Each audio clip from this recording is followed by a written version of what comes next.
nagkaano pala ka problema daw ano yung nagakot ng basura, may nag-away kaya na-delay, hindi ayusin pa nila yung mga problema dito kasi meron din mga residente na ano nagagalit, pinagalitan yung humahakot ng basura kaya nagtampo yata, hindi na yata yung humahakot kaya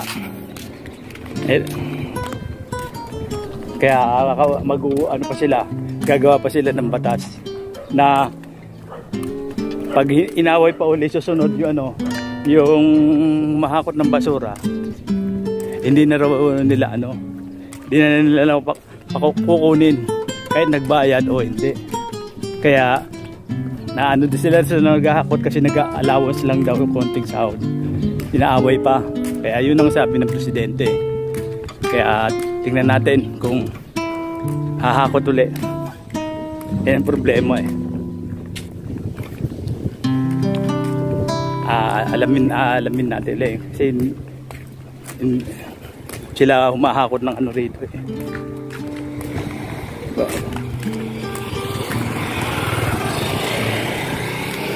Ito lang tayo ulit, lakad-lakad dito tayo sa Amara. Salamin tayo, mainit oh, kaya nakasalamin ako. Oo. Lakad-lakad lang tayo dito sa may subdivision na tahimik na maraming aso.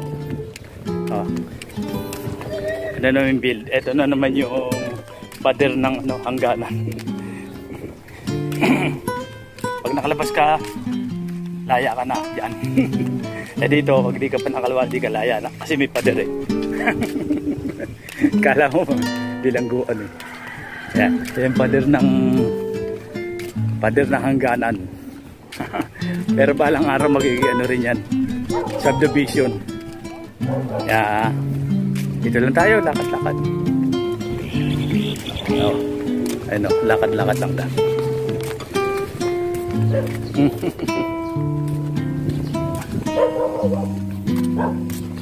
Tahimik, tingnan mo yung pader. Dati walang ano yan, mga damo-damo. Yung mga ano, tinubuan na ng mga damo.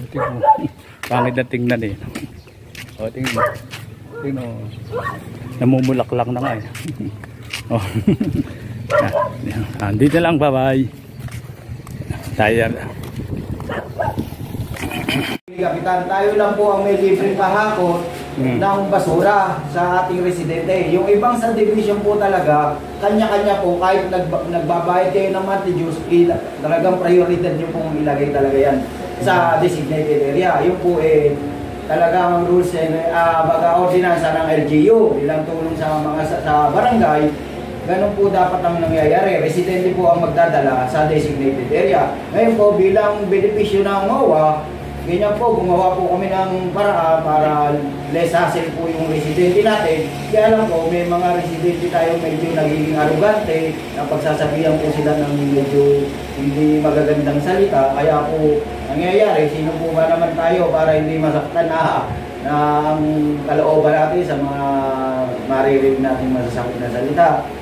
Na ba't daw may pinipiling hakutan kasi binubungangaan sila na nahihiyawan na gano'n nga.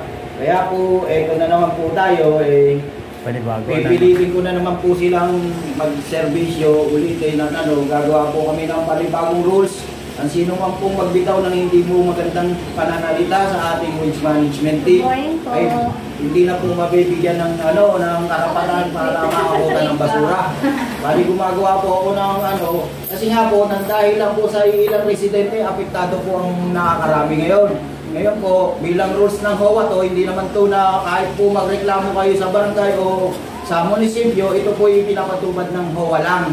May karapatan po kami tanggalan ng karapatan ng isang residente, bayad man o hindi bayad, sa monthly dues yan. Pag naging arugante po kayo sa aming team, pwede po namin kayo tanggalan ng libreng pahakot kasi po ito yung pinapatubad lang ng HOA. Yun po ang magiging basta inaway. Opo. Maling gagawa po kami ng, hindi ko pa po alam kung sino yung, kung mapipilit ko pa po yung aking president.